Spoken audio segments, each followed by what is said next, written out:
He made me wrong. I know he just goofed up.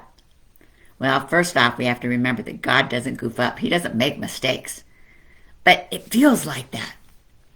Maybe you wish that you could change your personality. I know I have. I wanted to be like my husband. He was so outgoing and friendly and wanted to go out and be with people all the time. And I wanted to do things with him, but I was just exhausted and worn out. And I prefer to stay home and be quiet and do things at home. Maybe you're like one gal I know who said her nose was just too big. Or for me, I've had to have brain and neck surgery right back here. And I think, God, why'd you make me like this?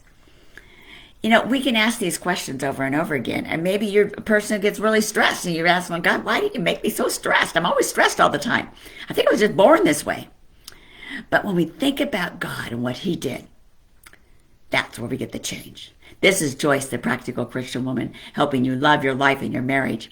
And I'm also your life and wife coach. So what does God say? God tells us in Psalm 139, 13 and 14, that we were made and he formed us in our mother's womb. He took all the various parts of us and he just made us exactly how he wanted us. Personalities, nose, stress, whatever it is, all together. And he didn't make a mistake. He said it was good. And in verse 14, he says that we are fearfully and wonderfully made. Even with the parts you don't like, we're wonderfully made. So our job is to figure out how to live with what God gave us and serve him with what he gave us.